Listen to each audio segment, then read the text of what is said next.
Ladies and gentlemen, welcome to tonight's matchup. We got Isurus Gaming HyperX taking on CNB HyperX, sponsored by the same sponsor, but these guys are going to take it to Radiant each other team ban. nonetheless. I'm Humanist, casting for Dota Regions tonight, joined by Night Vision and Leskin Suk. They're in the background there, and we'll have them introduce themselves shortly. Also on stats, we have our good man LDJ, and he's coming in from the Standard Deviant stat crew, so big shout out to him 10 tonight. seconds But this remaining. is our first South American divisional match 5 for the seconds Dota Region remaining. Season 2, so I'm pretty excited to get into this. Both of these are very well-known and Reserve established time. eSports associations, so I've done a little bit of research, and we got to cast Isurus last Dire season. team This is the ban. first time we have CNB in the league, but I'm really excited. So, Lesk, Night Vision, if you're there, man, go ahead and say hi. Hey guys. Radiant team ban. Hey. Hey, we are here and we are ready to get this game started. Yeah. I think that we should add a third skill shot, and I think the skill shot should be if we don't interrupt each other because of the delay, we should add $2 We add to the prize $2. pool. Yeah. What do you think about that? That would be really 5 good. seconds remaining. Well, the thing is, guys, like for you it's very easy, but for me it's a little hard because we have different money, and yours bigger the money. Yeah, So maybe can we'll I have to count just $1 pay in. for me? We'll have to pay in pizza, and that goes. I don't know. We can make that work out somehow. You get a slice of pizza for us, and we'll get a whole pizza for you or Radiant something. team ban. Anyway, yeah, Leskin is joining us from Romania, so we do have a small delay lag. Sometimes we deal with, but sometimes the servers cooperate, and we have a nice smooth transition. Anyway, guys, we're into the draft and pick phase already. We'll try to cast this to the best of our ability for you guys tonight. We got the Dire Ogre team and the pick. Death Prophet taken out by Isurus, Tidehunter Lycan taken out by CNB. I did a little bit of digging. Of course, I said I got to cast a little bit of Isurus last season, but I did a little digging on both these teams, and it seems like both of them are not afraid to go late, but they do generally play pretty well-balanced teams. Um, I saw it was Isurus that was playing, when I was looking for some skill shot heroes, because we're doing the skill shot challenge, 10 right? seconds So I was remaining. looking. Isurus does have some ancient apparition players, so I was thinking maybe we might see that. 5 seconds CNB remaining. actually had an invoker player who tended to run the Exort invoker, so who knows? Maybe we'll be Reserve counting some of time. those tonight.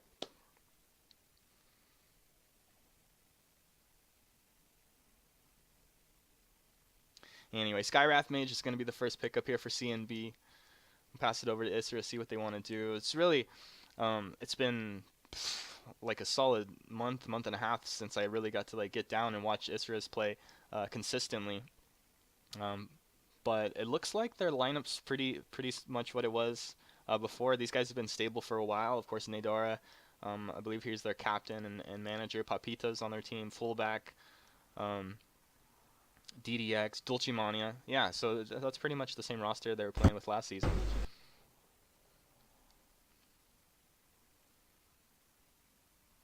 I'm very curious.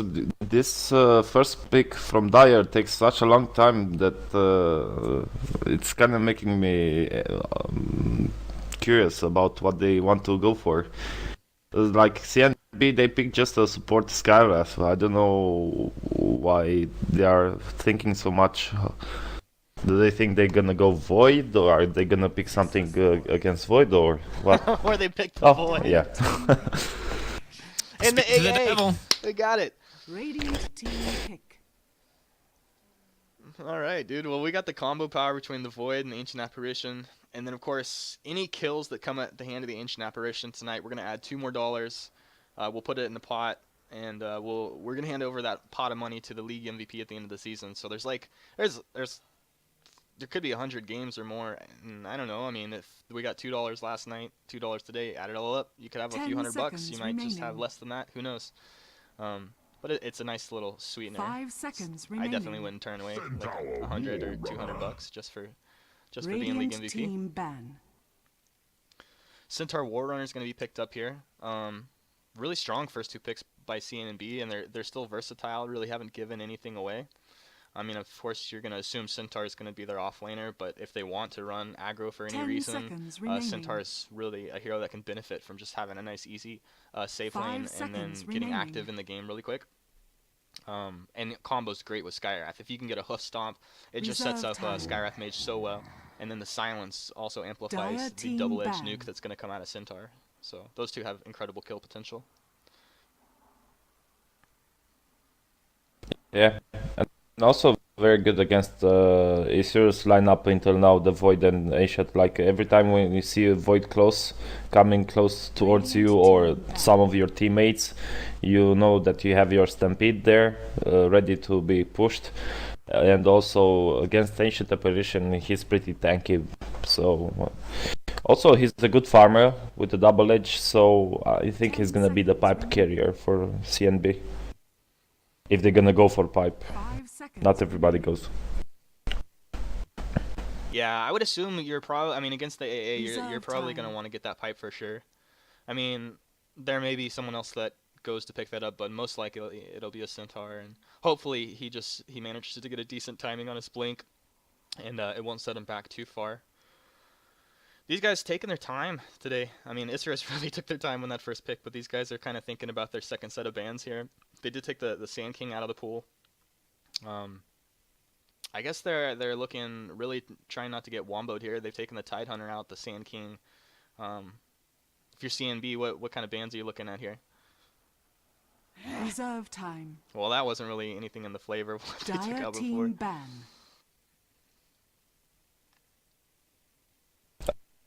Like CNB, they know that they're gonna fight against the Void, which is very aggressive in the late stage. It's gonna be very difficult to win a team fight if the Void throws a good chrono. 5 seconds. So 5 seconds they're remaining. mostly gonna try to ban heroes that have the quick mobility to be close to Void, and also CNB could go for heroes that could have a good mobility to try and avoid some chronos or some ganks. Yeah, for sure. And I mean, they did leave Vengeful Spirit in the pool, so if CNB feel like picking that up, but I don't know. I mean, it does mean that your support combo is a little bit very. That's funny to say, but 10 seconds. they're very single remaining. targety. Meaning, Skyrat's looking for a single target to nuke down, so is Vengeful. 5 But it's a seconds great tool to have remaining. against Faceless Void. Reserve Yeah. time. Well, yeah. So Venge is good. Also Shadow Demon as well is good with the disruption. Yeah. Shaker is good also until Void gets a BKB. And depending on Radiant positioning, team I pick. guess anyone with a Yule Scepter can be pretty effective. The Witch Doctor's picked up, dude. I mean, Isurus right now, like their combo is just each one of these heroes can be devastating in his own right. Like, if a Faceless Void gets out of control, you don't want to deal with him. Ancient Apparition, don't want to deal with an Ancient Apparition that's like anywhere at or above your level. Same thing with the Witch 10 Doctor. seconds remaining. But Ancient Apparition, there's a reason he's in the skill shot challenge. 5 You seconds gotta be remaining. you gotta be pretty good to hit your Ice Blasts. Witch Doctor, I mean, just be careful on the placement Reserve time. of your ultimate, and it probably is not going to get canceled. But if Void gets a nice chrono, and then that Witch Doctor ultimate comes bouncing around in there, it can really just be devastating. I like I used to captain a kind of like pro amateur team a few months back, and we ran a lot of Witch Doctor, but we were always running it with like minus armor strats and physical damage kind of strategies. I really like running the Witch Doctor in combination with a Medusa. It's a lot of fun. Medusa pops ult if anybody gets turned to stone in there. Of course, 10 they're seconds trying to remaining. scatter at that point. They're not going to focus on the Witch Doctor, but anyone turned to stone, it just 5 absolutely just seconds beats them remaining. to the ground. Dire team pick. Well, CNB have got their Lich. Okay, so CNB going for the Lich. It's kind of like saying that okay, we're not afraid of your void. We don't really need this shadow demon or avenge to try to save whoever is gonna be caught in the chrono. And we, on contrary, we're gonna fight back with the leech. But I know this is risky. Scarlet and leech, they are very squishy. Radiant Oh, team invoker. Yes. Beautiful. Get ready to count him. LDJ. Oh man, I think I told LDJ. LDJ is our stats guy. He's with us. You guys don't hear him, but he's in the background. He's going to be giving us stats from Dota, pulling from Dota buff, wherever he gets his magic from. But try to help us count these skill shots. I think I told you before the game. But and if anyone's just joining us, I know we do have some more viewers coming on Twitch now. I'm just going to repeat it. 10 Ice Blast seconds from remaining. Ancient Apparition, Meat Hook from Pudge, Sunstrike from Invoker, 5 Rocket Flare from seconds Clockwork, remaining. and Mirana's Sacred Arrow. Those are 5 skill shots that we're counting throughout the season. If anyone gets a kill with one of those skill shots, we add $2 to the pool. Dire team And at the pick. end of the season, we're gonna give all of that money to our league MVP. And so tonight we got Invoker and Ancient Apparition. So we just need to be counting up any kills that happen with those skill shots.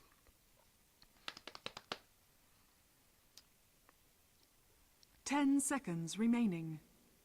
Hey Dan, 5 seconds remaining. What's up? what's up? Hey, so like we've been casting a few games Reserve here time. and getting to know each other a little bit. Well, what's your kind of your preferred play style of hero? I know that you said like in general you like to like take an aggressive type of game on. 10 But seconds what's your remaining. play style in your hero? Do you prefer like a core role, or are you a support Radiant guy? team ban. Usually support guy. If I do go for a carry role, I prefer like a PA, where there's a lot of fast burst. But yeah, definitely prefer the support role. Yeah. 10 seconds. Yeah, it's interesting. I remaining. mean, I'm just always curious, like when I'm talking, playing, or 5 casting with seconds people, because remaining. I think it does like you get a certain like view on the game based on your experience with it and like Dire how you're team playing it pick. more often. But yeah, I just wanted to just get a clue on that as we went forward with this. Phoenix! This is gonna be the first Phoenix. Radiant team I've been really waiting to cast the Phoenix game since it got released. This is really exciting. How is this gonna play up against CNB?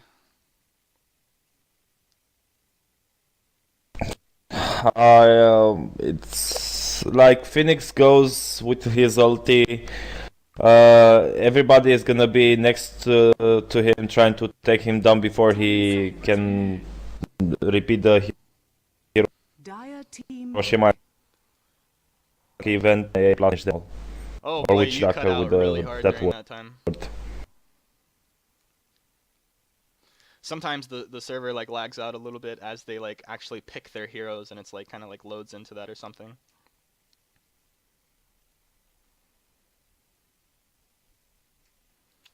Anyway, Oh, okay.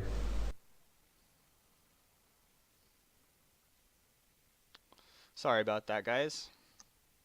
And anyway, with the Bat Rider as the last pickup, they do have potential to get vision maybe on this Void before he's going to jump in and get an important Chronosphere off. We'll see. It's really going to be dependent on positioning this game. Anyway, Les, do you want to go ahead and introduce Isurus? prepare for battle. Yeah, sure thing. So let's go. We have fullback playing Witch Doctor. Palpita is gonna be on Faceless Void. DDX on Invoker. We have Dulcemania on Phoenix, the first Phoenix of and Neideira on A. All right, that's great. Well, over here on the side of CNB, we're going to have Alamo for CNB taking up that Lich, moving in towards mid lane, probably going to get a ward up there in the middle. We're going to have Darky taking up that Shadow Fiend. Up in this off lane on this Bat Rider, who we got Bardo. Yeah, we got Bardo, CNB, HyperX. We got Fuzzy on this Centaur down here. And over on this Skywrath Mage, we have Goba. 30 seconds to Stand-in battle. Goba. So we do have the Centaur down into the safe lane. It's going to be really easy farming for him, and hopefully he'll get up a quick blink and be able to be very effective. Their true carry is a middle, so this is kind of like a EG-esque type of laning. There's our first pop-up from LDJ, guys. Remember, he's going to be giving some pop-ups to you guys.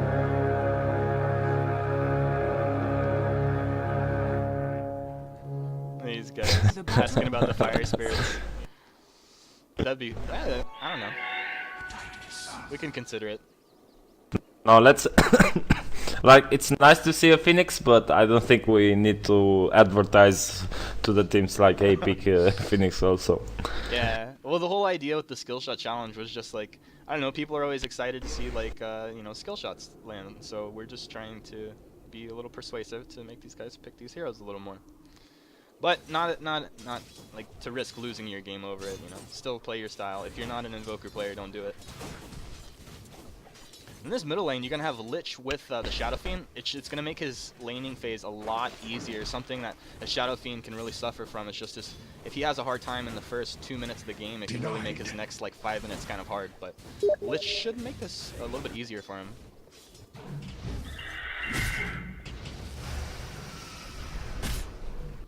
Yeah.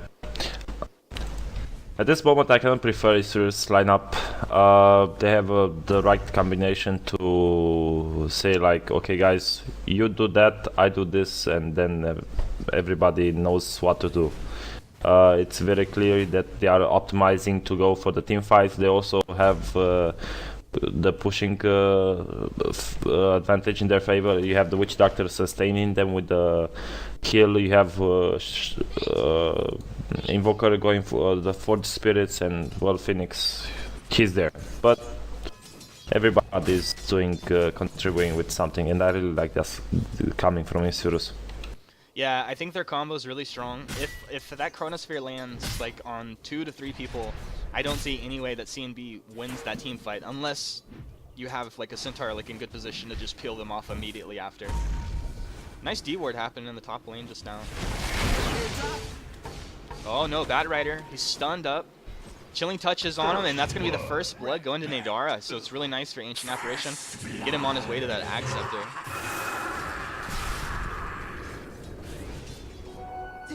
In fact, both of those supports look to go to Ag Scepter generally, and it's I'm not sure who they're gonna put in that 5 slot. It looks like it's gonna be Witch Doctor, and Ancient Apparition will be their 4. Oh, Invoker's getting low. Shadow Raze is gonna miss. Oh, Gobs might be in trouble down here.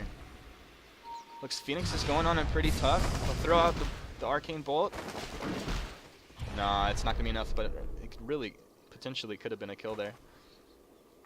I think he might have missed one of those Fire Spirits. Mid lane, they want to go for Shadow Fiend, but I don't know what they could succeed. If they have good Cold Snap, they don't have Cold Snap. Yeah, I mean, I don't see them getting a kill here. If anything, just maybe to zone. Shadow Fiend a little bit, but how is he doing in Souls? Yeah, 13. I mean, at this point, he's not going to have any trouble last hitting. And in fact, it's going to become very hard for Invoker. And even though this is an Exort Invoker, it'll make his life a little bit easier. Actually, calm down as there might be another kill on this Bat Rider, yeah. I got the camera up on that, and that's too easy. You get the Chilling Touch, a stun. Papita added the slow in from that Time Walk, and it's going to be a kill every time, unfortunately. Even though this Bat Rider did go boots first.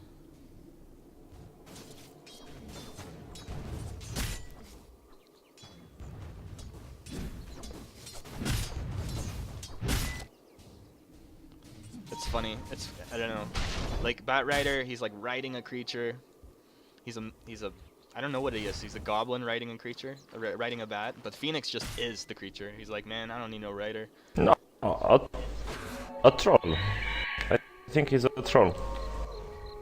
Oh yeah, a troll. Another standoff here in this middle lane. Little 6.82 pro Dota analysis by player pop up there by LDJ. Wins, it looks like so, yeah, significantly more wins than losses right now with Phoenix in the pro Dota scene. Oh yeah, Bone 7, they picked for him in the last game against Virtus Pro in the Dream League Phoenix. He fitted a little bit. Did he? I didn't actually see that match. Yeah, I spent all my Sunday watching Cloud9 games. Oh my god. Yeah, do you remember how they prioritized his items on that hero? for the Phoenix? Yeah, his first big item was Rod of Athos, and he had the Tranquility boots. And then Shiva, and then I don't know what else. Yeah, that sounds pretty standard. Once Phoenix gets those Trank boots, like, he's such a like hassle in that lane. It's really hard to deal with him because he's constantly dishing out really powerful damage with these Fire Spirits, great range, and he kind of makes it hard to last hit for the carry if he does get the buff on there, because of course it slows your attack speed. But then if he does take damage, Trank boots, you can just get back up into the lane, regen a little bit, and just come right back into it and harass people.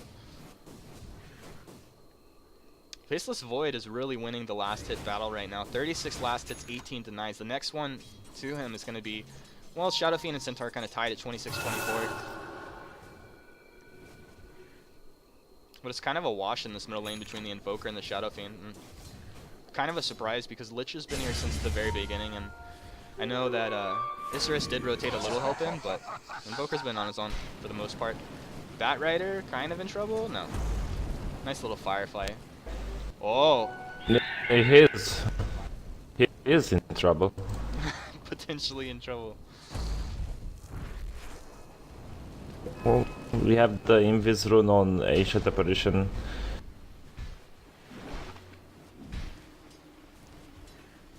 Yeah, nothing gonna happen here probably, but he does have, you know, a good 20 more seconds left on this. And Bat Rider knows something up. Something is up, and smarter than just to stick his neck out there. And he's kind of hanging around, scoping out, maybe looking for a movement into the middle lane.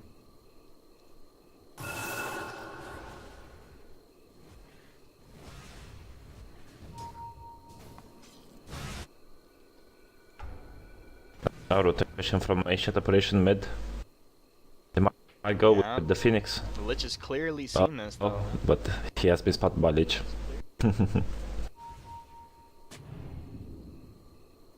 Oh, here's the Bat Rider coming in from the top. Centaur ult's going to get them in position. Shadow Fiends come forward, looking for the raise. This is going to be Ancient Apparition going down to the raise. Meatball comes in. Nice dive in there by the Phoenix. He's got his Ray coming out, but instantly silenced. That'll be canceled off. A couple right clicks. Arcane Bolt from the low ground. He's getting low. Turns around. Dulce gets the double kill, though, as he takes that Lich down. They're going to get anything else off of this. Bat Rider's going to be moving up. He's kind of getting flanked on both sides, but he should be able to make it way out of here. There's Cold Snap, and then the Phoenix ultimate. It's actually proccing the Cold Snap. Sunstrike. Oh, it's just off the mark, man. Phoenix, he's going to die for it, though. He's got a Fire Spirit. They're really committing to this kill. Finally, Lich even respawned. The fight's still going, and he's teleported forward now. Phoenix just teleports out. Haste! Wow. Oh, nice little engagement, but at this point, just it's crazy. Lich and Bat Rider are right there, but he can just teleport right out because neither of them can cancel off his TP.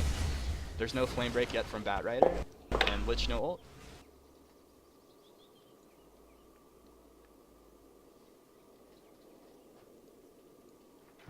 Oh, Centaur is very close to the blink, so he has his Stampede. He's gonna have his blink soon. All I'm like, he has a very decent lane. He enjoys the farm and stuff, and I'm gonna be curious how they're gonna do this. Like, are they gonna start to be aggressive with Centaur, or are they gonna leave the Centaur to get some proper items like a pipe against A and Phoenix? Yeah, well, I hope they do go for that proper item, as you call it, the pipe. And he has his Blink Dagger now, so 9 minutes, I'd say that's quicker than average, but probably not by too much. LDJ would have the stats on that, but yeah, Fuzzy's ready to go, ready to be active. Skywrath Mage is here. I think they can burst this Phoenix down from 100. Honestly, if that silence is on Phoenix when he goes to nuke, I think they do kill him all the way from 850 HP. It's so powerful. Centaur ult. They're coming out. There was a D-ward trying to happen in mid. Blink forward. Fuzzy's there with that Blink Dagger. He gets the kill on Ancient Apparition. They'll knock him off with a Deafening Blast. Stun him up for a second. Couple right clicks on the ultimate from Witch Doctor. There he goes down. Nice kill there for Isurus. So yeah, as I was saying, they're gonna go aggressive with Centaur now that he has a blink. This is gonna slow down them. Yeah. No, I mean, it's great. That's exactly what they needed to do. They moved him into the mid lane. They made it happen. It's just a little unfortunate that he died off the backside of it because it's obviously much more important to get a kill on Centaur than it is on the AA. Radiant's top tower is under attack. One thing though I like that the Witch Doctor didn't hesitate just to drop his ultimate and get that kill. A lot of Witch Doctors are just gonna wait, hopefully, you know, or wait around for a team engagement where there could be a couple heroes around or something larger happening, but he just knew we're gonna get this one kill, it's important, and he just pulled the trigger on it. Faceless Void's got a Chronosphere, he's going on Bardo, solo, Sunstrike's coming through. Nice damage, can Bardo get away from this though? Papita does not have Time Walk, it's down. The Phoenix is here, the Laser Beam, gets it dude. Sunray is a killer pure damage.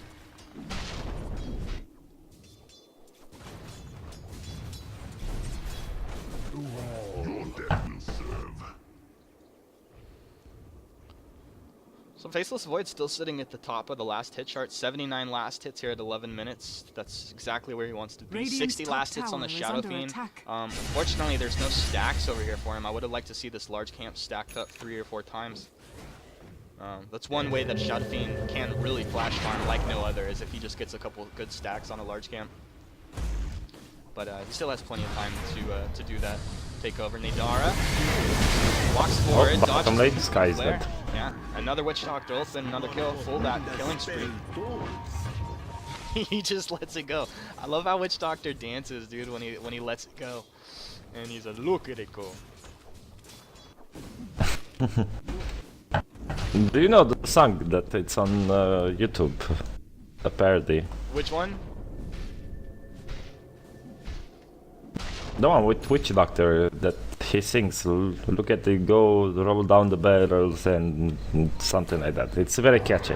I don't know, we should queue it up. Looks like where's the engagement going on to Nadar in the bottom lane. Fuzzy is on top of him. He's there with the double edge. Ouch, dude. That's like 40% of his HP just from that one double edge. 4 points in double edge, 400 damage.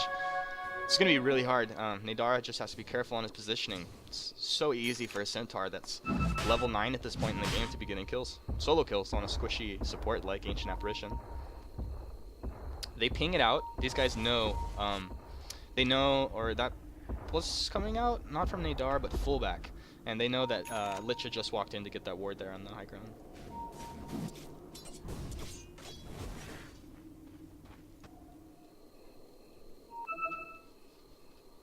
Radiant's top tower is under attack. I'm seeing Nadar So coming with. the Radiant have a what? Oh well, nothing more. Oh no. Think of it as a new beginning. Now Witch Doctor says, okay, well if he didn't manage to take it down, I will take it. But they have no vision now. Yeah, that would have They been need really the funny. observer ward Radiant's top there. tower is under attack. Radiant structures I'd love to see them are get chain fortified. baited into the D ward killing.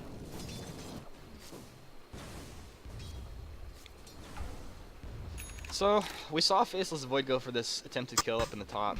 He now has Mask of Madness along with his Midas Treads and Ocula. He's totally ready to get into any involvement. So if we see any like aggressive movement by CNB under tower, Radiant's just a top TP tower in is by under Faceless Void attack. could really turn it around. Did you guys see that pop up there by LDJ? No, I Yeah, missed it, saw unfortunately. but I didn't read it. I saw something about Shadow Fiend and Mechanism one of the first times. I'm gonna look at Shadow Fiend, and he indeed does have a Dire's mech. middle tower is So under attack. that's a good call out there for sure. This is not a normal item to be picked up by your Shadow Fiend. Especially, I mean, when we talked about I said in the beginning. Yeah, that I totally disagree. he's their hard carry, right? RTZ-esque lineup. Chronosphere up top. The chain is gonna come out. Fuzzy's moving back. He's very low. Here's the Ancient Apparition ult coming through. The Phoenix has popped his ultimate. Finally stuns up Alamo. Alamo's gonna be getting low. They're still fighting up by the shop. Roll back. Going with the Gobs. Drops the ultimate. Gets the kill. And that's going the way of Isurus all day long. Oh no. What? Fuzzy? Well, they just killed Invoker in the middle. That's what happened. But Fuzzy is caught out up here, and they're going to be getting the Radiant's kill top on him tower as is well. under attack. Oh, Fuzzy, he tried so hard. Dire's middle tower is under attack. They let him slowly go down. That's so brutal. He can't blink, he's taking damage. And Papita will take the tower here. Radiant's top tower has fallen.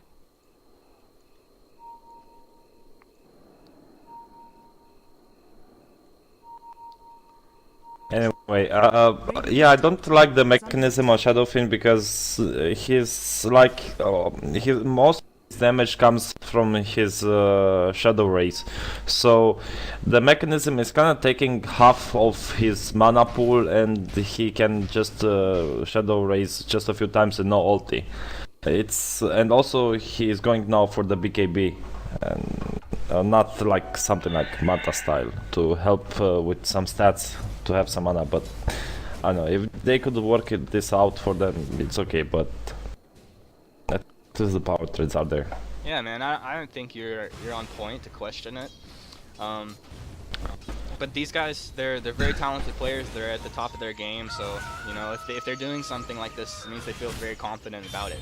So I like that, and I'm always excited to see someone willing to change up the meta. But for all the reasons you said, I totally agree with you. Chronosphere onto Shadow Fiend. He's gonna get beat down. Papita gets another bash here. Sunstrike, count it, count it. That's another $2 in the pot. Yeah, buddy. Skill $2 shot. in the bag.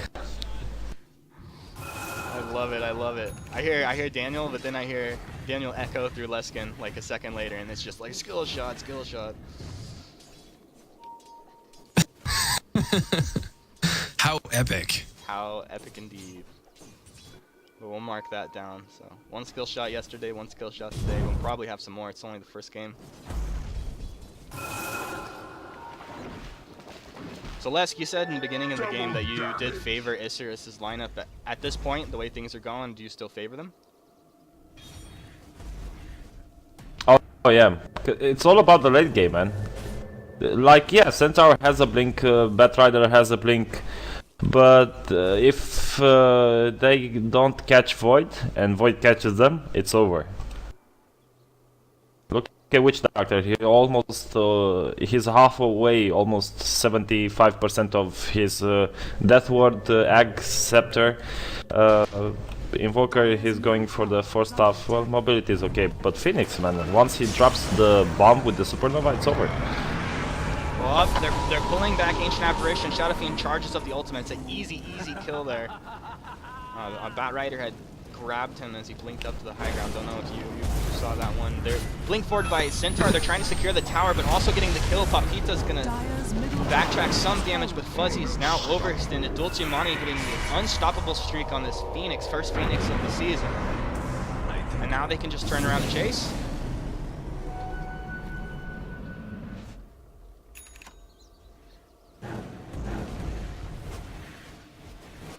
CNB started that fight, dude, but Isurus not hesitant at all. They turn around very quickly.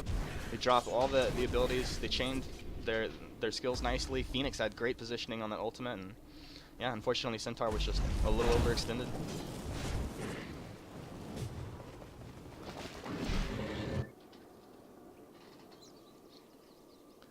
Yeah, Void now has his chrono up, so maybe, I don't know, they could start being aggressive, but I think they should wait for Phoenix. And Void needs to work together with Phoenix. I don't know. There are so many heroes dependent to Void. Like Void needs to have Witch Doctor close to him as well as Phoenix. A doesn't necessarily to be there as well. Invoker doesn't necessarily to be there. But it's like when they are together, they really need to have the proper communication. Dude, Fuzzy just blinked out of the way of the Chronosphere. Like land level blinks.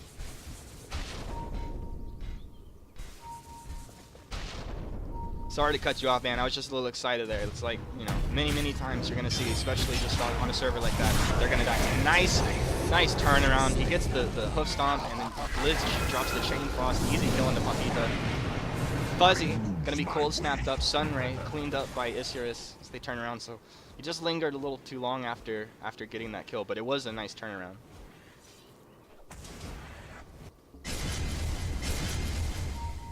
Yeah, it was, but I think they should go something like they first need to go for the A blast to interrupt the blink first, and then jump with the chrono, because the reactions are fast, you know. Yeah, I agree. It's much more effective that way. Random Sunstrike just doing a little scouting up here. Looks like they're gonna go to town on this top tier 1 and try to force some rotations up here. Radiant's bottom tower is under attack. But Invoker's taking this time to push into bottom, and an Exord Invoker can do it pretty quickly. See if he can get some spirits up here with his next Invoke. If that's the route he wants to go. And Batrider's just gonna hang around. He's got his ultimate ready to go. No Chain Frost for 80 seconds. He did just use it to kill Papito.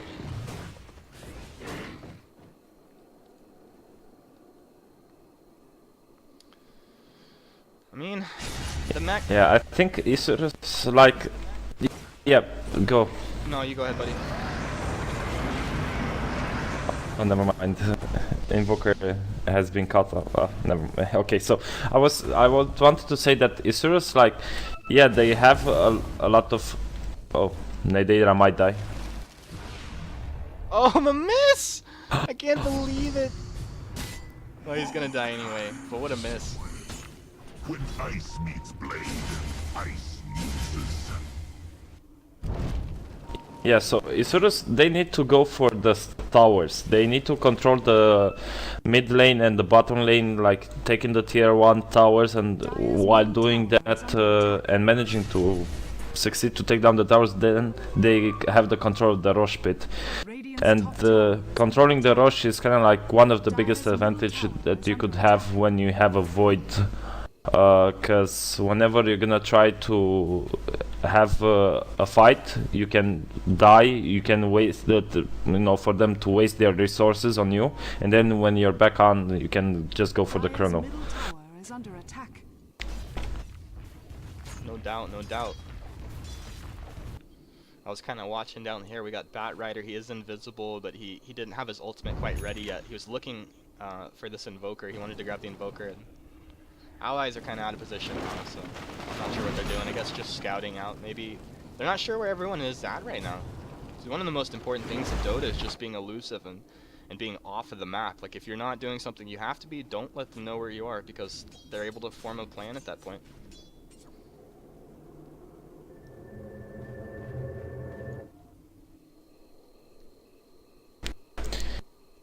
You know, watching this,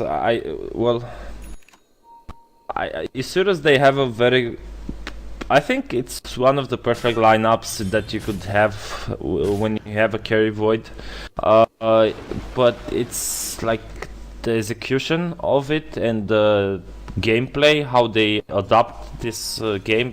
They always try to go for some kills, they always try to protect their towers, even if like the tier 1 top tower, it's like kinda useless for them. When they were charging the tower, when CNB was going for the tier 1 top tower of Dire, they could have gone for the tier 1 bottom, but no, they would have preferred to TP top and just sit around. And they need to focus mostly on the advantage they have as a Dire, having the Roshan close to them. So I really prefer for them trying to get some control with the towers and not on the scoreboard with the kill or two. Like, Void is there, but he doesn't need to be there. I think you make valid points. And this time you actually see the Ancient Apparition Blast come up before the Chrono.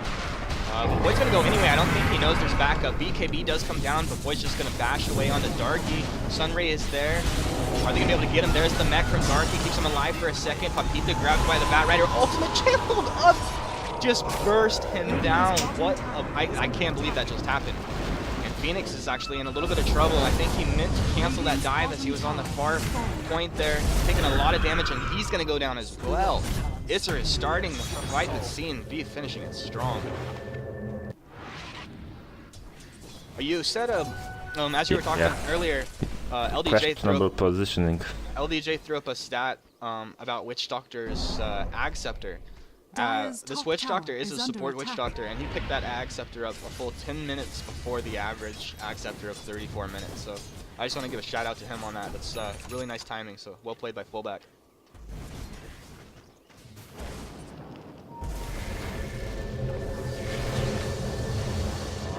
we seeing over here? Witch Doctor drops the ultimate, but cancels it off. Nadar is caught out by Fuzzy. He's going to be dropped down there from the double edge. Centaur getting another kill. DDX is silenced and in trouble. He's going to be able to ghost walk, but he's sitting under the sentry ward. Centaur drops the ultimate and they let him know, yeah, we can see you, buddy. We can see you. Remember me now, huh?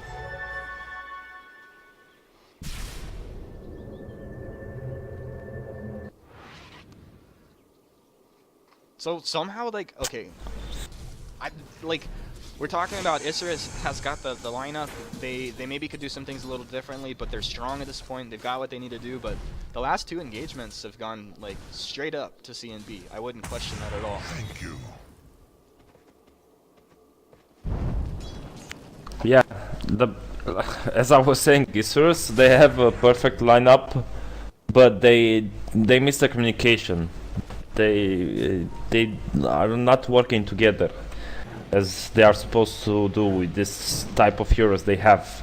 Like, once you commit yourself to picking Void and also other heroes that work very well with the Chronosphere and stuff, you need to try to get every second when that chrono is used to get the best of out of you. You know, the Witch Doctor and the A Blast and Phoenix there. AA Blast is coming onto the Chronosphere. Sunstrike as well. Sunstrike's gonna get the kill. Another skill shot. That's 2. 4 bucks Dire's tonight. middle tower Added is into the under pool. Are they attack. still fighting? No, that's over. But another Sunstrike. Nice. They see the courier. They're going for the courier. That's just Batrider Bardo. This is really cocky play. Is he gonna get canceled up? Yeah, there's the lucky bash. And Jim's on the ground. That's a really nice turn for them. Yeah, that's a big win, man. Sometimes Gem is much more better than 2 kills. Oh yeah, it's so hard because you can't get another gem. At least not for a while. Anyway, these guys Yeah. are gonna queue up. Yeah, go ahead. And having Gem, it kind of makes them to know that, like, Rosh is up. Not Rosh is up, like, they have the control of the Rosh pit once they have the Gem, because they have the control of the words. Yeah, man, I understand that Bardo wanted to go get that courier, be a hero, make some plays. And that's probably a situation that would have been like, you know, holy crap, that was just, he's such a player. But unfortunately, it didn't go that way. Fuzzy finds Papita. Papita's gonna get hit. Oh, but he BKB, so that's not gonna land. Skyrath is now in trouble. Oh yeah, Skyrath's gonna be going down here. That's no way he gets out of that. And now Centaur, we'll see if he can blink into position for a TP. TP for not on cooldown for 20 seconds. Sunstrike, oh yeah, Sunstrike went north, but Fuzzy went south.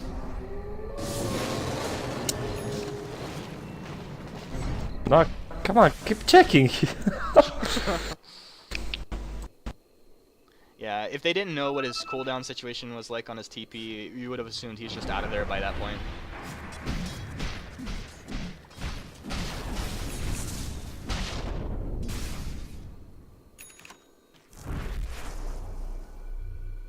I thank you. Radiant's bottom tower is under attack. Oh, they have Chronosphere, they have Aegis. Let's see, they got the Phoenix ultimate, they got Witch Doctor ultimate. I see no reason that they don't just go for this tower. If anyone comes forward, how do they live through all of these ultimates? I mean, you have Ancient Radiant's Apparition bottom ult to drop on tower top of is it under too. attack. And with the Aegis on the Radiant Faceless Void, there's just no structures are fear. fortified. You have the extra Forge Spirits to do a little bit of slow Dire's siege top damage on this Is tower. under attack. This is just a nice Radiant's little bottom tower is under attack. nice little nest Radiant's Isurus have bottom built tower themselves for the has next few fallen. minutes. It's just they're not going to feel any pressure really at all.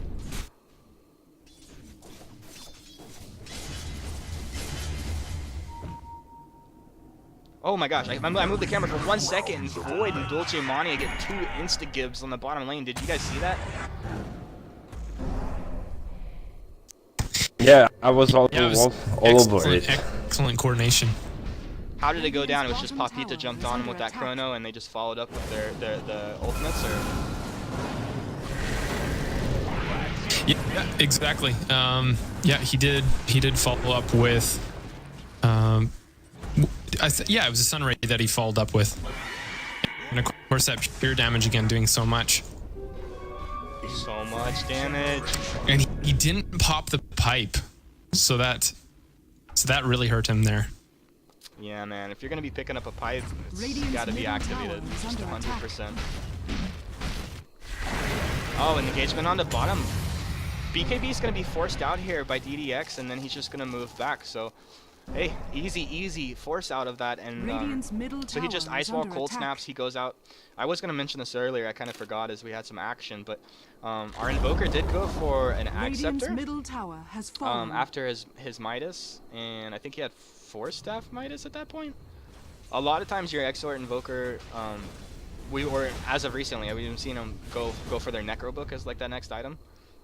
But I do like playing Invoker, and it's one thing, like when you pick up that Ag Scepter, it allows you to really cycle through your spells a lot quicker. So maybe a DDX is just an Invoker player who really likes to have the utility of all of his spells handy at all times. But I don't know, just a mention I wanted to put out there. Yeah, not going for the Necronomicon, it's kind of like, it says it all. Like, he's not gonna try to split push, they are not a lineup for split pushing, they are a team fight pushing, and they really depend on that chrono of Void. So they're gonna try to optimize mostly on their skills and not on their items they have in the inventory. Well, of course the items help out with the skills, but I mean the Necronomicons.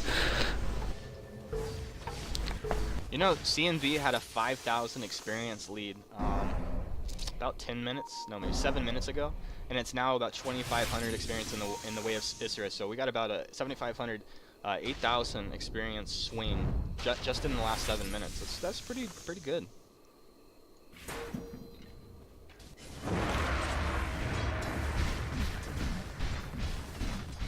Nine out of 11 Ags were Chinese players. That's interesting. It's a good stat. One reason maybe I haven't seen it, I am watching more North American and European Dota in general. Papita is dragged forward, silenced up. It's going to be proccing off his Aegis here. Quite deep in enemy territory, but he's going to survive through it, I would assume, no problem. Yeah, nice little time walk out. These guys can reset, and they still have all of their ultimates ready. Yep, they should go because they have no Stampede, they have no Lasso, Aegis has been popped, they have only Lich ulti. I think they should really go for it, for the tier 3 towers. Yep. Well, if they're gonna not go, it's just them being very cautious, but I think they have all the tools to make it happen. CNB are obviously playing very carefully. You see nice positioning on all these guys. Skywrath staying very far back. Ice Armor's being put out onto the Centaur and the Shadow Fiend, so that's a nice tool that Lich brings. You know, Lich does kind of fall off as you go later into the game, but that Ice Armor is going to prove to be a useful tool still.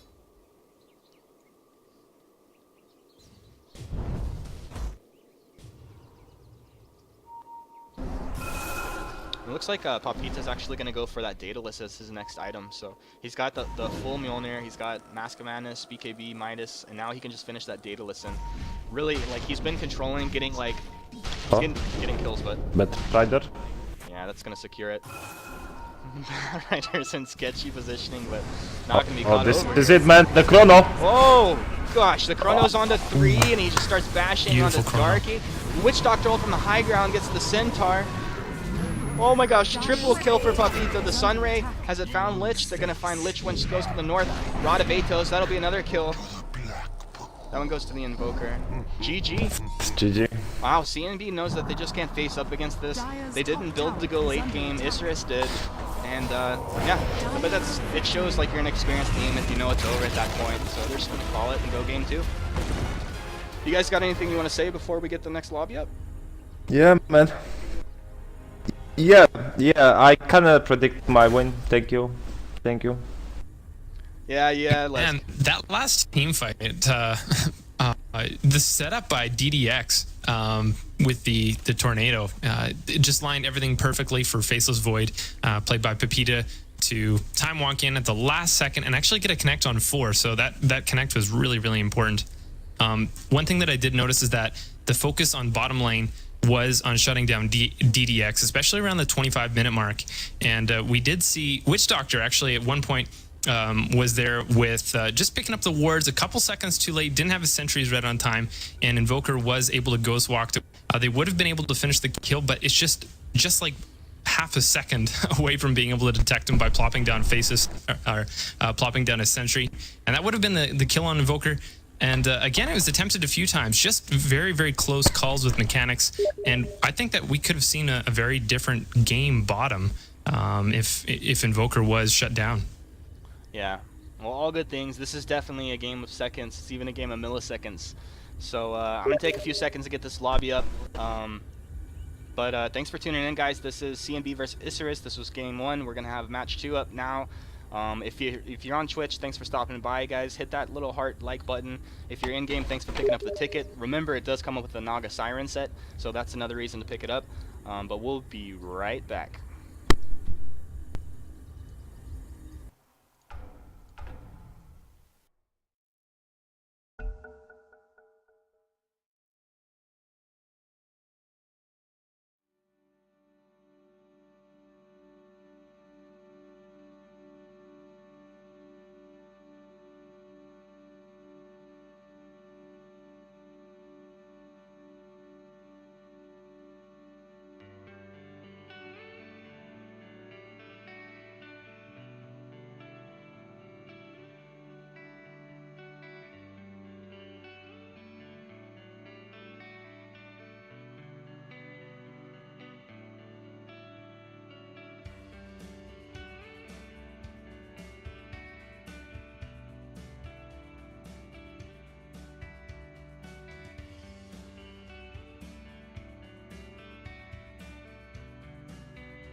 Alright, hello, welcome back, guys. We're now in game 2 of the best of 2 between Isurus Gaming Radiant HyperX and team CNB HyperX. I'm Humanist casting here for Dota Regions. I'm joined by Leskin Suk from Romania. And we have Daniel Scott, aka Night Vision, bringing in the TriCast. And also in the background, guys, remember that we do have LDJ from LDJ Stats and the Standard Deviant Stat Crew statting it up for us. So big shout out to him, and we 5 appreciate him seconds being here with us remaining. today. Leskin and Night Vision, if you're with us, go ahead and say hello to the crowd. Hey. Radiant team banned. Hey, Salve. Yo soy Leskin. yes. Well, you're speaking Spanish. These are both Brazilian teams, though, so naturally, I don't know how you would say that in Dire Portuguese, but team banned. Oh, if I could, I would. yeah, it's Radiant Portuguese. team picked. Portuguese. Salutado. Salutado. Much appreciated, probably. I don't know what you just said, though. But anyways, guys, we do apologize. I've been We're gonna told have to guess. I've been told that we do have some audio issues coming from people's mics in game. I don't know if this is a problem just with the casters or if it's dealing with people 10 in game as well. seconds remaining. If you have a problem, we seriously care. I seriously care, and I want it to be Team a good product for you guys. So go to our website. We have a contact page, and send us a message, and we will do anything we can to make it better. And that's a sincere thought. So guys, contact Dire us if team there's a pick. problem. Anyway, we're into the match and draft now, so let me just bring our attention to that, see if we can give a little bit of analysis. First game going the way of Isurus Gaming HyperX. It was a little back and forth, but once Isurus did take the lead towards the end, their draft really showed its power. I think they played it to a T in the last couple engagements. It was just really powerful.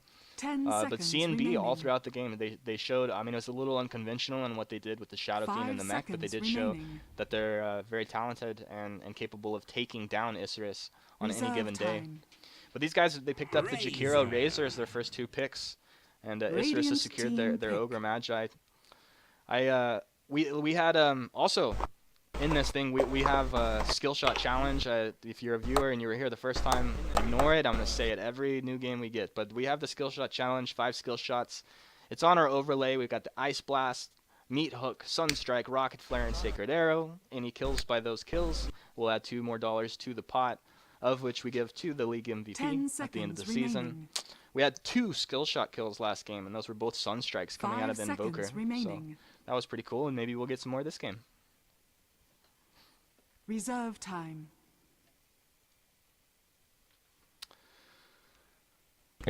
Yeah. CNB, they are really going for some pushing. They really want to not focus on the team fight. As you can see, they ban Naga to stop the initiations or to stop. Naga is either to stop or to start. As well, Tide, they have banned it. So and Isurus, Lycan and Dead Prophet, like both of these teams know like what the other teams likes to go for, and CNB says like, okay, even if you ban like Radiant team banned. Prophet, we can still manage to go for something. So they ban Phoenix from last game. They're gonna ban Void as well this game because Phoenix and Void, they are 2 of the heroes they can stop a push. So yeah, 10 seconds maybe we remaining. might see a coming from CNB. Dire team banned. Dire Oh, Yeah. never mind. Broodmother ban. No Void. I They like might pick that. it. I like that. The Radiant first game we team have the pick. Phoenix, and second game it's Respect banned out. So that was a very effective Phoenix, and I don't know. I know he got up to like a wicked 6 streak. I don't know if he got higher than that. I'd have to check the stats on that. But Broodmother as a ban out, I'd really like to cast a Broodmother game. I haven't got to cast a competitive Broodmother match yet. Have you?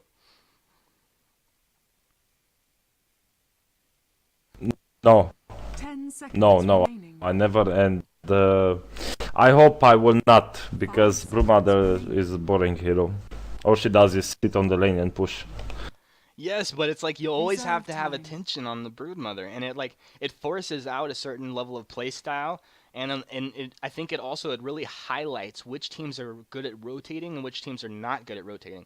It's so often in a team where like you have to spell it out sometimes. You're like, all right, we need a TP down there, and there's certain teams that just know, okay, Vin just got the TP, she's gonna go right now. She's got mana, she's got health. But then there's times where you got to have like a conversation every time it happens within a team, like, and if you don't have that synergy of being able to rotate very quickly, like she can take it objectives like so quickly, so easily, and then ultimately if you TP in the wrong person, she can just get solo killed so easily. So I don't know. I do like Broodmother.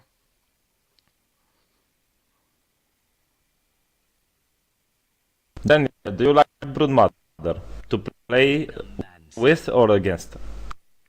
Dire team To play with or against, I like playing with a Broodmother. That doesn't necessarily mean that I'm skilled with Broodmother, but definitely like to have Broodmother sitting on the team to push.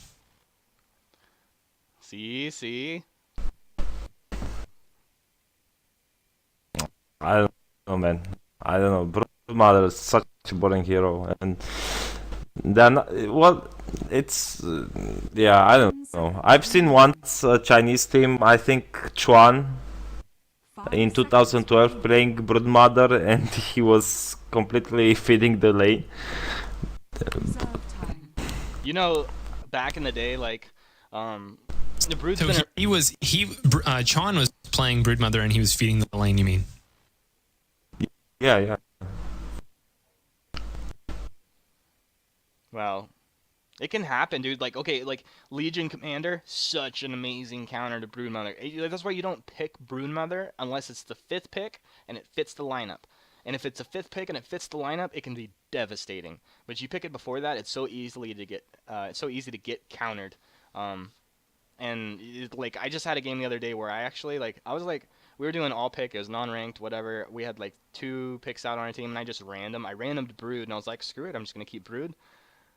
Other team picks Legion Commander, Earthshaker, and did I win the game? No. It's impossible to win the game when you get counterpicked. Like, Brood can be so useless.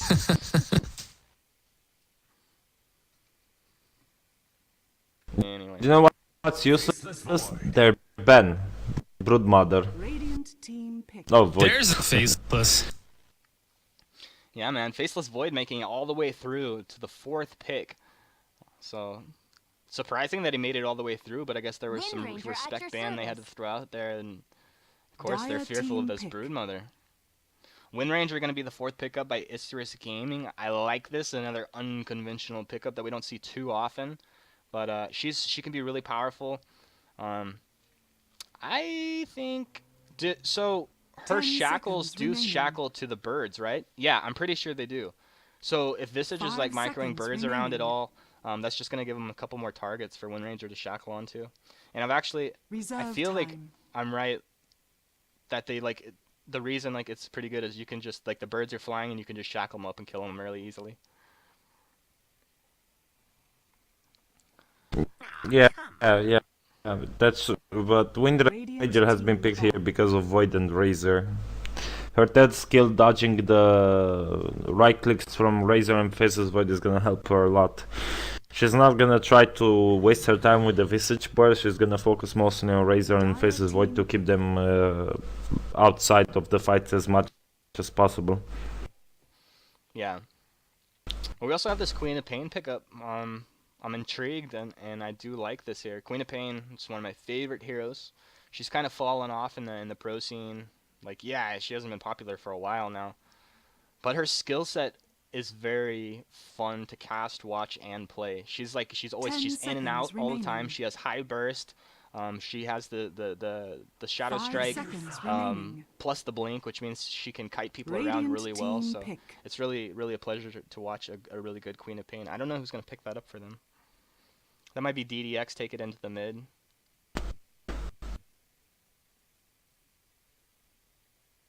Medusa, the pickup for CNB as their 5th hero here. There's a lot of potential. Medusa's obviously, she wants to take it late. Faceless Void really 10 likes to go late. seconds- Razor 10 can go late, seconds remaining. as good as anyone, especially when he's a 5 3. seconds remaining. But the thing is, CNB is like playing a really different style of Reserve game than they did time. last game. And I don't know if it like last game was what they wanted to do, but they were just kind of playing that sort of game for a certain reason, or if this is their certain style. Some teams are more flexible, but in general, like you kind of know, like okay, Navi is playing, they're gonna play aggressively, like in general. Anti-mage. So it's a different style of game. Maybe they just weren't happy with their results. Anti-mage is the last pickup by Isurus, and this is gonna work pretty good against this Medusa. What do you think about that, Lesk?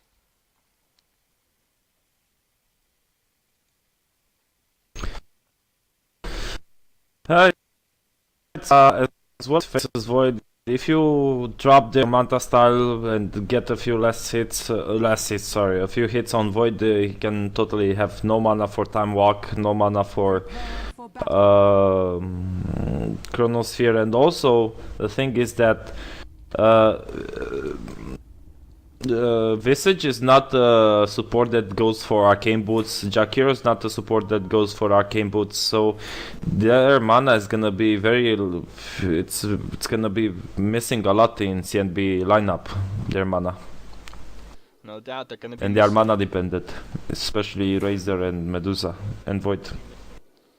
Let me just read out this pop out here because LDJ's been giving these out, but at Dota Regions, at Leskensuk, at Hard Support Dota, and at ST Dev Stats. These are all people that you guys can follow if you have a Twitter account. And we just give some notices, like when we go live for these matches. We're going to be having more matches of these for the next month and a half. It's just a great way to support us and learn information quickly, as quick as possible. So another shout out just to LDJ who is on those stats. Night Vision. You want to go ahead and introduce some of these players for us? Sure. Do we do the Dire? I guess I'll start off with the Dire. Okay, so Team CNB, we got Darky playing the Medusa. Battle begins. We have Fuzzy playing the Razor mid. Stan and Gobs on the Jakiro. Alameo is going to be playing the Visage. And Bardo is going to be playing the Faceless Void top. All right, thank you very much. Over on Isurus, we're going to have Nadara taking up our Ogre Magi. Dulcimania is on that Wind Ranger moved in the top lane. DDX, I'm going to try not to miss anything while I say this, on that Queen of Pain in the middle. Fullback and Papita taking up the Venomancer and Anti-Mage respectively in this bottom lane. Nadara is just going to be a pain in the butt right off the bat, but Fuzzy will link him up and say, alright dude, if you want to hang around and annoy me, I can deal with melees pretty well. Fuzzy was a bear. Fuzzy was their centaur last game. So I'm just going to call that out. It was just a matter of time before that reference was made. It slipped into it because I said Fuzzy was the centaur.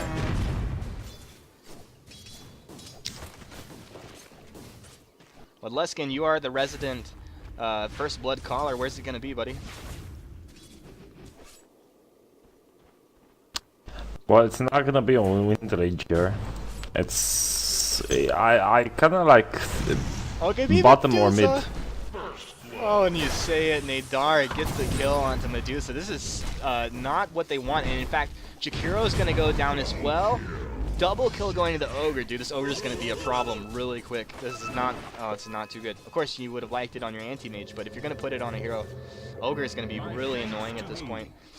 And what do you think about giving the priority to this Void over the Medusa right now? It's kind of interesting. I think a lot of times you would see kind of the reverse.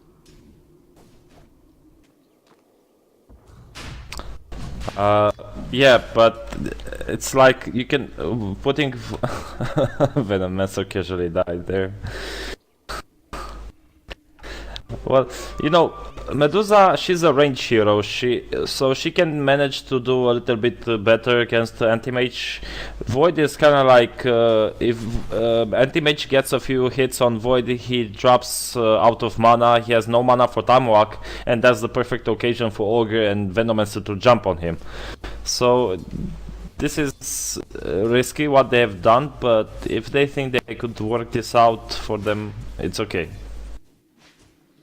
Yeah, it's gonna be sketchy, and it's not ideal by any means. Blink forward, nice shadow strike onto Fuzzy here. It's gonna do some nice annoying damage. One right click from DDX might have secured a kill for himself there. Who knows? Fuzzy does tango up, and he's gonna have to move out and heal up before he can come back and be effective in this lane.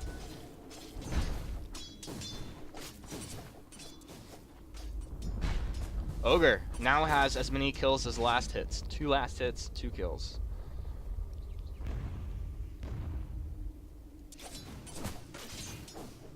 You know, this lineup or this matchup in this top lane, you have Wind Ranger against Faceless Void. I can tell you right now that this is not an easy lane for Faceless Void. I mean, when his supports are here, yes, it is easier. And now Medusa is actually teleporting in the top lane as I was talking about it. But what I was just gonna say is, like, this is not a lane that like you could feel okay about having Medusa have a kind of crappy lane as long as you know Faceless Void's doing really well. But against the Wind Ranger, you just know she's not, or the Faceless Void's not doing extremely well. So if it's not worth it, you got to make a rotation. It looks like that's just what's going on. 40% win rate on this pro Wind Ranger in 6.82.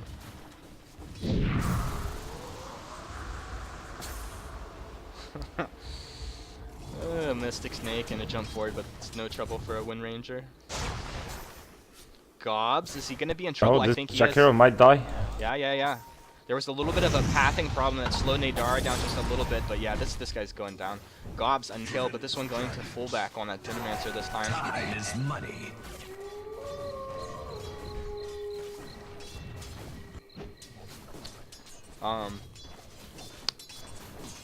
You know, there's also American football going on right now, and I'm actually a Dallas Cowboys fan, believe it or not, and Cowboys are playing right now, so I'm excited. I'm excited to have some good games here, but I'm also excited for when they finish and we can turn on the Cowboys game. But not to say that I want this to end quickly. How'd that happen? You know, I was always a sports. I was always a sports guy, dude, and I watched a lot of football, basketball, baseball when I was younger. I also like golf, but you know, Dota, like in the last 2 years, it's really replaced those for me. I still watch football, but not really as much basketball anymore or anything. It's just so easy to turn on some really high-level pro Dota, and it's just so entertaining.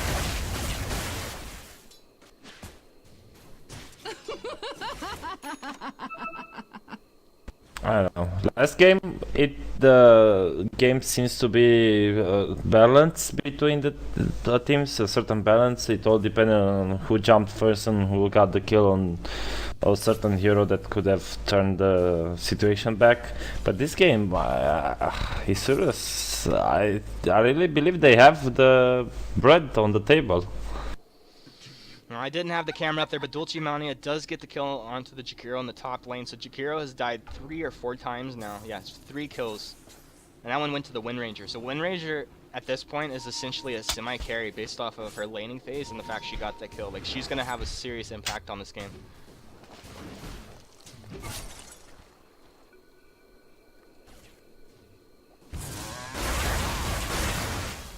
And Queen of Pain, like, her lane phase is going to be okay against this Razor, but really she's going to, like, you see the power of the Queen of Pain when she goes to rotate.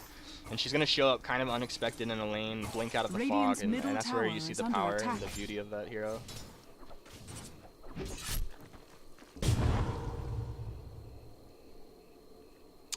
But right now, Anti-Mage, he's still farming better than anyone. 42 last hits, 10 denies for him. The next closest is the Void with 26 last hits for CNB, but he's moved to the offlane, so I don't think he's got but 2 last hits since he moved. And Medusa's just now starting to catch up. Of course, you know, she has the ability to really flash farm and come back with that split arrow eventually, but as of right now, she's definitely hurting. When they're rotating Ogre to the top, they might look for another kill here.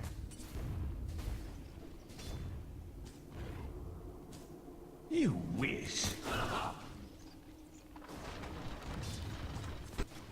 Even if you look on the last hits board, you can see that the top 3 farmers are on Isurus Gaming. They have their lanes in their control. And this is very important in the early stage of the game, because it kind of shows the path how the mid game will work, will roll on. Stun and Ignite comes out on a Medusa. Not going to be able to follow up on anything. Queen of Pain's got that regen and uses it nice effectively to blink in, gets the Scream off, and then refills her mana with that regeneration. It's always nice to be as efficient as you can with it, with that rune on any end hero that likes to spam.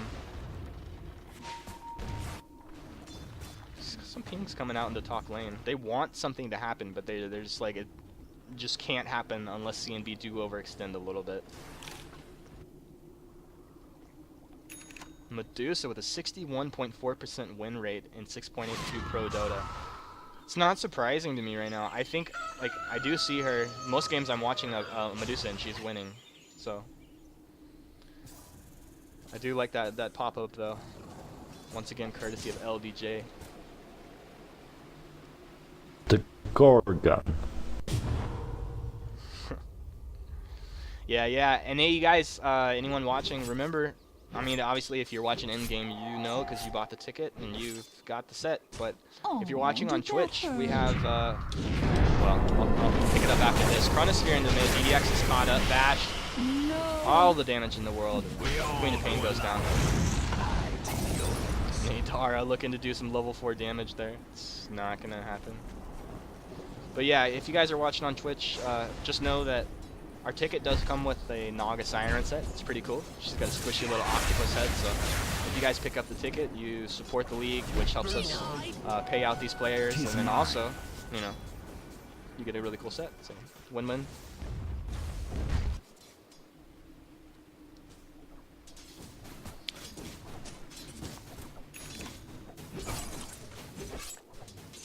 Hey, and you know, while I'm at it, just talking about stuff, yeah, there's a little downtime in between. I wanted to say that the one of our overlays, or the kind of the weight screen that we had up. Whoa, nice TP out. Queen of Pain makes the rotation, but not gonna get a kill off of it. But that weight screen was made by Night Vision and Scott, one of our casters. So thank you for that. Dire's structures are full. Hey, you're welcome, man. Dire's top tower is under attack. Man, we have such great. I know, man. I look at this anti-mage. He's 100 away to finish his Battle Fury in 10 minutes. 10 minutes 30 seconds. Yeah, well, it's pretty naked. I mean, he doesn't even have boots, so he better finish it. Is under attack. He doesn't need boots. He has the blink. It's kind of like Weaver, you know. There are a lot of professional players who don't go boots on Weaver because they have the Sakuchi. Yeah. I mean, he can get away with it because they have a Medusa and a Faceless Void, and they're just not capable of putting pressure on him right now. So, I mean, any other lineup, if you had one other hero that was a little more early game aggressive, like, he'd have to worry about that. Fuzzy, stunned up. Ignite's there.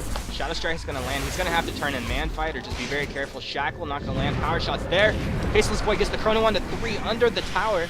Rotation from the Visage. 1 kill. Are they gonna get 2 disjoints the attack?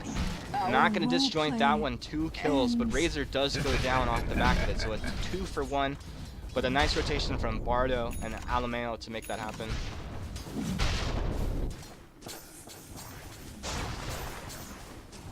Dire's bottom tower is under attack. Faceless, or this Anti-Mage now has double the last hits of Faceless Void. Double, mind you. He's got his Battle Fury, so this is just going to continue to increase. And it's more than double what our Medusa, the Gorgon, has. Dire's bottom tower is under attack.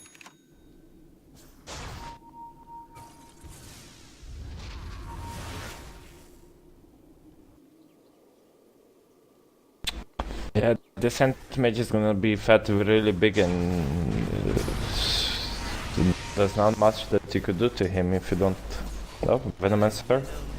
Venomancer just went full man mode into this top lane, 2-on-1, and almost walked away with a couple kills from it.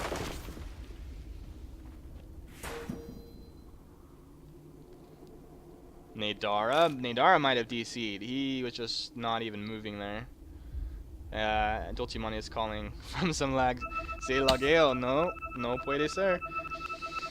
Fastest Battle Fury in 6.82 Pro Dota. Papita just broke the record? Wow.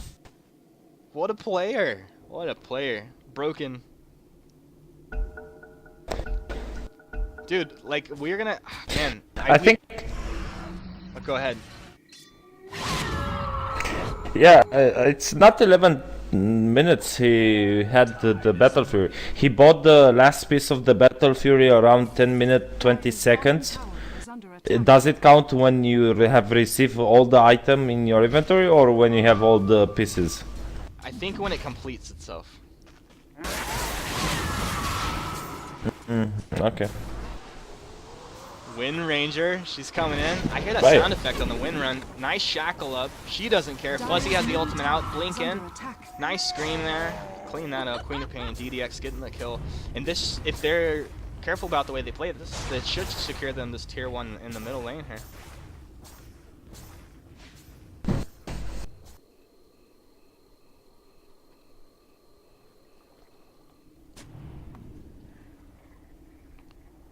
What do I see? Oh, I think that was the Jakiro drawn on the map. He was saying he thinks they might be rotating into bottom. Dire's middle tower is under attack.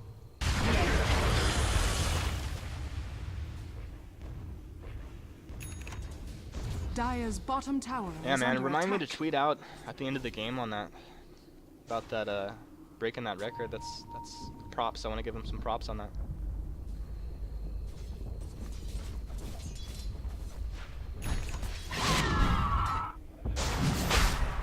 Oh, I didn't know it was Is Venno going for the solo rush? Yeah, I was just gonna say that. Like, I saw him walk into the pit a couple seconds ago, but yeah, it looked like he was setting up for it. Dire's bottom tower is under attack. It's always funny when someone starts to commit to a Roshan and then decides, like, 30 seconds to a minute later, they're like, yeah, I'm not gonna do this. But he doesn't have too much to do on the map right now. He could be over there farming up the Ancients in that way, but I don't know.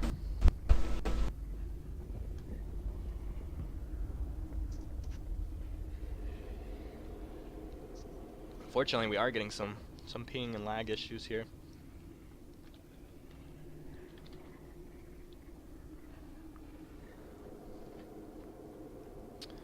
But while we have a little bit of time, let's check out their base. Do these guys have any effigies?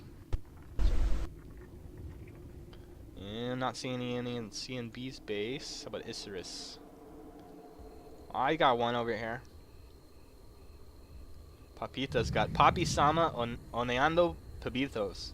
Created by Papita. No commends, dude. No commends yet. How come we can't commend it? We should be able to commend it as casters, right? I think no. so. No. Oh no, you cannot. Yeah, but you should be able to. Dulcimania's got this GG No, brew. that wouldn't be fair. Yeah, well, Brew's sitting over here chugging a bottle. That's pretty funny.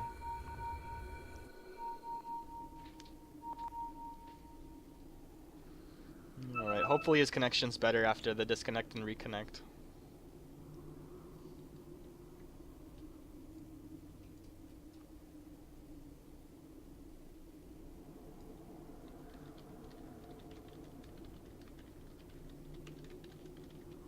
Oh my. I feel bad. Go on show profile of the zoom in on Queen of Pain. She's in mid-air, jumping around. She's like leaping.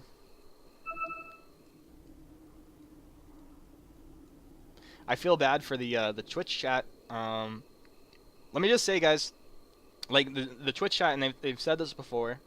They ask for a low quality stream or a medium quality stream. You only get that option if you're partnered with Twitch, and you have to get more views and consistent views in order to get partnered. So it's like a catch-22. But we're trying our best. We're pumping out tournaments for you. We're trying to do as good a quality as we can, and we do give broadcast in the highest quality for the people that can receive it. Maybe we consider broadcasting at medium quality, but until we get partnered by Twitch, we won't have that option. And I do apologize, and we have contacted Twitch and tried to make that happen, but at this point, it's not. So we'll see. We'll see how it goes. Maybe after Season 2, we'll approach them again, and they'll have a different approach. But for now, we only have one quality setting, and again, I do apologize for that. Holy crap, Queen of Pain. Yeah, things are definitely different. Oh, I was just gonna say there was a kill, but I even missed it. But a 36% win rate on this Queen of Pain in Pro Dota is just kind of crazy. But go ahead and say what you're gonna say, Knight. what I was gonna say is it's in a it's totally different when it's a non-partnered streams. You do get the benefits of having the interactability with a smaller community. So that is a very real value that you get by being part of this tournament with a stream that is not partnered. So we always wanting to know what we can improve on. Those are the lower stream quality isn't one of those things that we can work on right now, but interactivity is the bonus that we can offer viewers. Yeah, I mean, I can pretty much guarantee, like, if you send us an email, like, we're going to respond to it. We want to make this better all the time for you guys, and we just want it to be a fun tournament in general. Of course, we do our best to make it cool for these players too, and work with them on scheduling and stuff like that. But we really want it to be fun for the fans and viewers.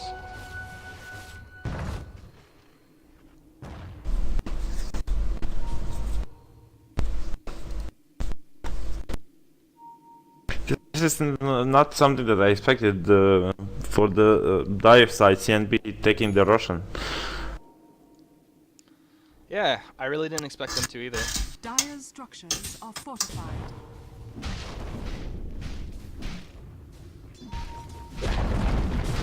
Dire's Nice bottom deny there by the tower Faceless has been Void. denied. Easily not contested, but it's always good to get that deny, of course. Anti-mage, holy crap, dude! I've been flipping my eyes like back and forth, of course, to his last hits, but like, wow. I mean, he's 140 last hits here now at 15 minutes. Yeah, I mean, Queen of Pain's at 88 behind him. The next closest Dire is at 63 last hits, and that's the Medusa. So he's just farming out of his mind right now. And honestly, I don't see why they would even look for an engagement right now. They don't have to. If it comes to them, they can take it. But they can just, he's going to snowball so hard off of this farm. Like, there's just no way. Like, even a Medusa that can flash farm, like, it's going to be so hard for her to catch up. They're going to have to, I mean, they're going to have to look for Isurus to be a little aggressive. And hopefully they turn it around with, like, a good Medusa ult or a good Chronosphere. But it's going to be very tough.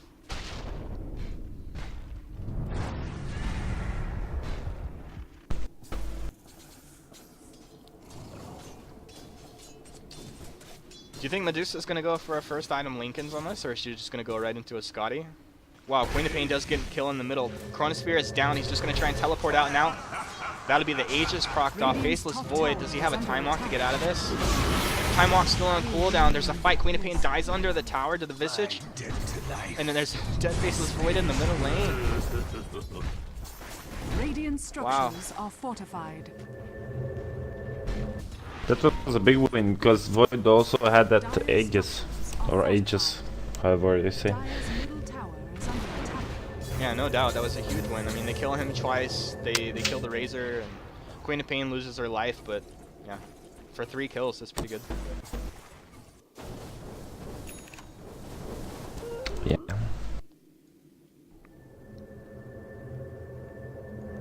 Oh, Razor, first item mechanism. I'm not surprised, I think right? that the seen a lot of Medusa is Razors. going to be going. Oh, go for it. Yeah, no, that's all I wanted to say. I'm surprised that he picked mech.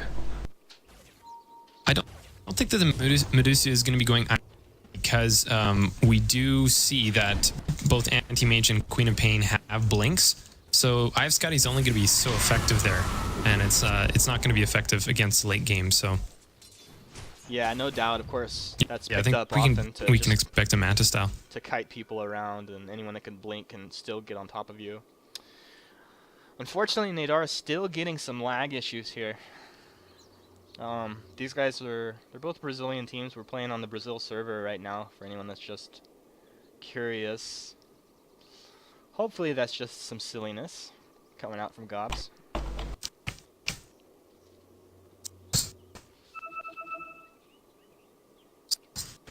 Yeah, but hey, dude, honestly, if you guys got a Twitter and you want to tweet at us right now, you can tweet at us at Dota Regions. Of course, you can tweet at Leskin_SUK or at Hard Support Dota or at LDJ Stats. But if you tweet at Dota Regions right now, I'm going to check Twitter here in the next few minutes. If you guys ask a question or anything, we'll try to answer it here on the stream live for you guys before we get off tonight. So if you have any questions, tweet them at us. We're going to jump all over that. Yeah, man. Why don't you start it off, Dan? Start it off with the first question. Okay, well, No, dude, that might be a little silly. what is the first question gonna be? Will Nadara ever reconnect? Question.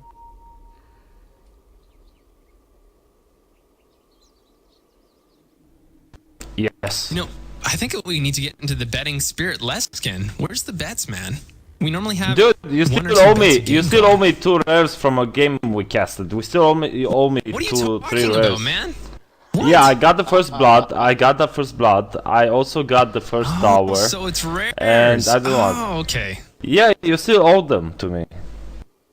Okay. But I accept it's mythicals time also if you for you don't to have decide. rares.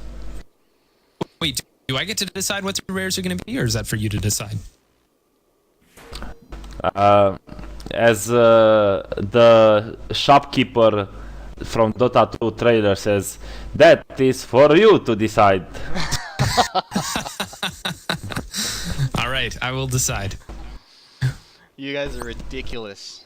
Yeah, and you know what my first decision is going to be to answer you, Leskin? I'm going to go to the Dota community online, and I'm going to see what kind of rares there are for 1 cent. Just for you. You prick. Yeah, I think Lesk, normally you want to agree on the rare before you make the bet.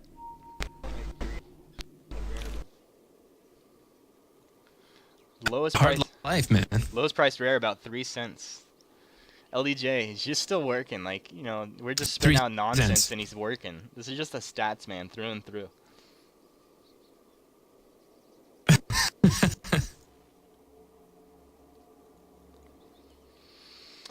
I wonder where most of our viewers are from. I see in the Twitch chat, looks like we have some Portuguese. There's a little bit of Spanish and a little bit of English. Oh, Isurus is Argentinian, not Brazilian. My fault. Sure sounded pretty ignorant on that one. Owned. Get wrecked, humanist. Yeah, my fault, dude. I mean, I admit, like, I say some pretty retarded things sometimes, and, you know, I just gotta fess up to it. Hey, there he is. Oh, he reconnected.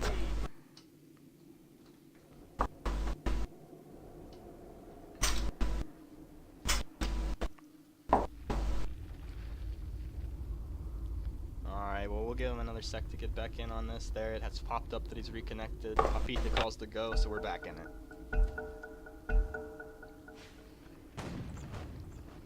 Screenshot called the F9.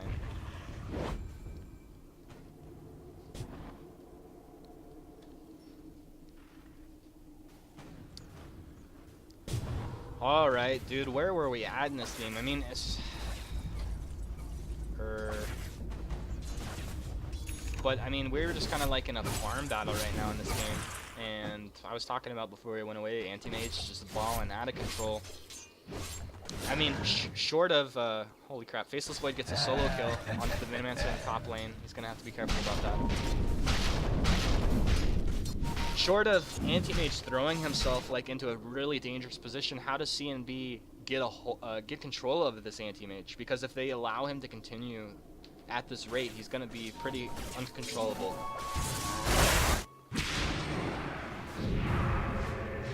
Faceless Void, time walk. He's going to get a lucky bash on DDX. 1 bash, 2 bash. Easy kill if you're the bash lord.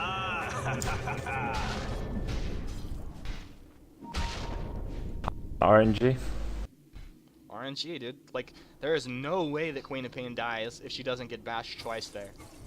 And yeah, those are just pretty much perfect. It was almost like it was a bash and then a hit, and then she's like, I'm gonna get away, start to blink, bash, you're dead.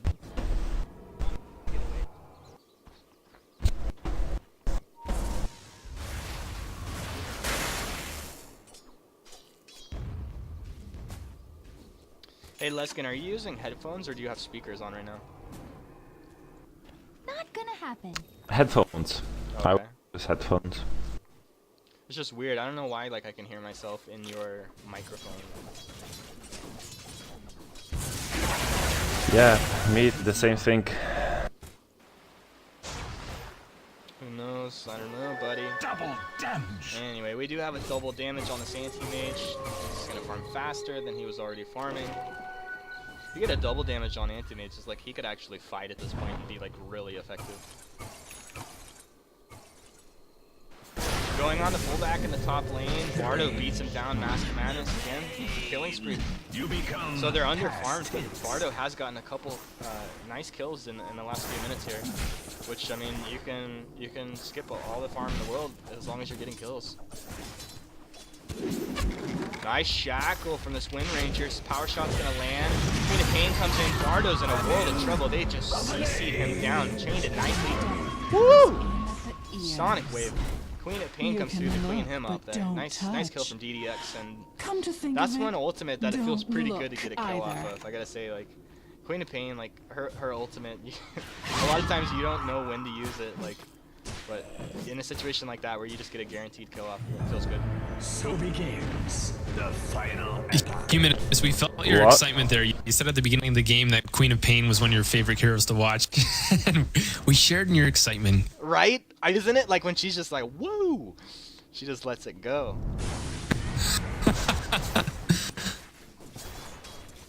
What do you think about the Void buyback? Do you think it was intentionally or by mistake? I gotta say it was a mistake. I actually didn't even notice that, man. I was too hyped. I mean, like, cause what does he get off of that? And he's under farm, so I don't know. Mage. I guess, yeah.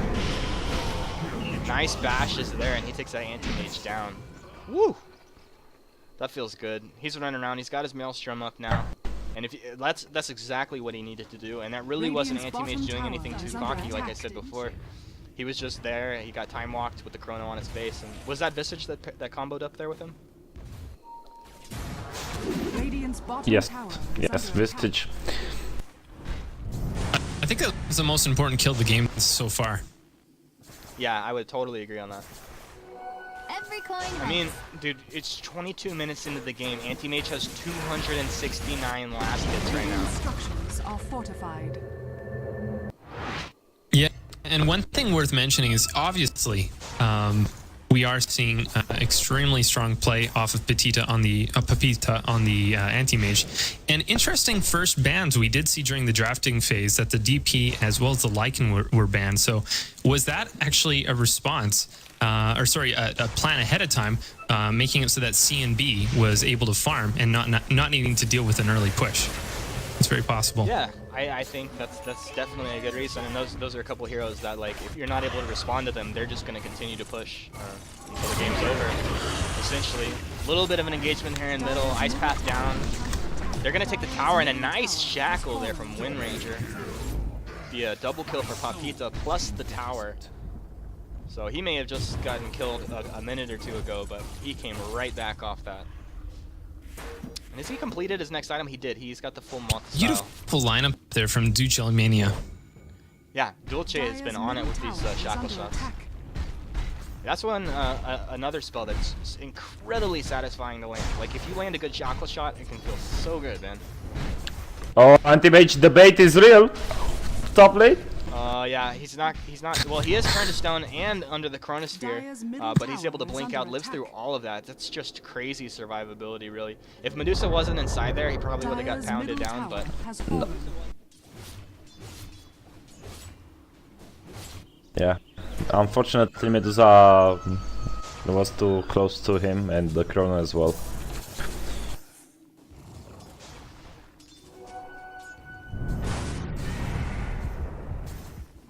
Anti-mage. He needs a Vlads. He needs Vladimir, but he's going for Tarask. I guess, I mean, like, so the Vlads is, of course, really, really good. It helps, you know, sustain himself out there, help do a little more damage, but I think the Heart's really nice here because, like, for example, what just happened is he got chronosphered, and then they have to burst him down within the timing of that chronosphere. If he can live through it, then he's going to live, because he's just going to blink out, he'll come back and regenerate. But I don't know. For me, I would go over the Heart of Tarask over the Vlads right now, just for that read. Not to say like you're wrong. That's just my view on the playstyle.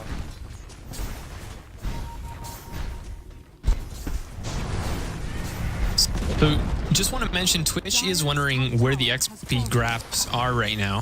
So the XP graphs are 7,500 in favor of Isurus, and the gold graphs are 10k in favor of Isurus as well. And I brought those up while you talked about them, so yeah. Good call out. Good call out on that, and sorry for not having it up sooner, guys.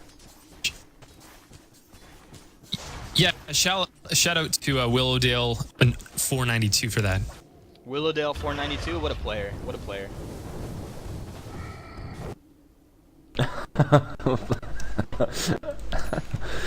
Oh, the void.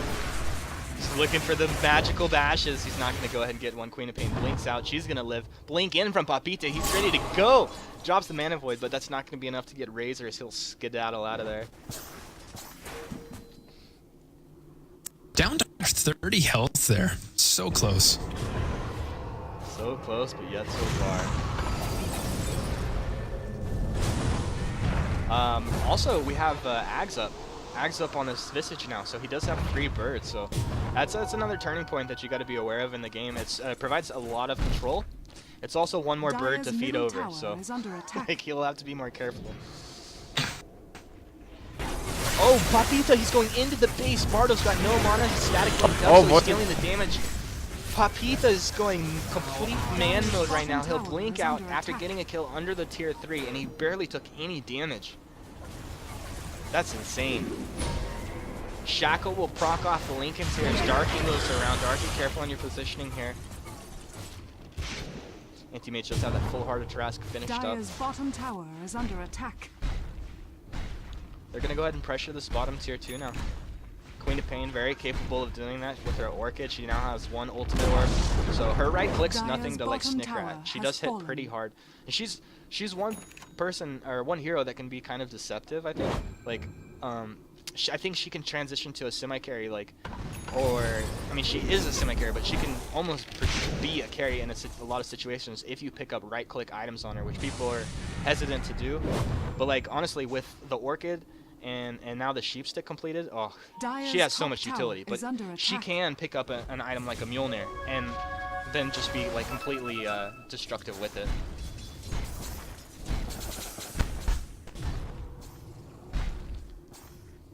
Queen of Pain hanging out. They'll have to proc off this Lincoln's before they go to Sheep or Silence. I mean, they couldn't use maybe the Silence and then Hex the Medusa, but hopefully they'd like to take off that Lincoln's before.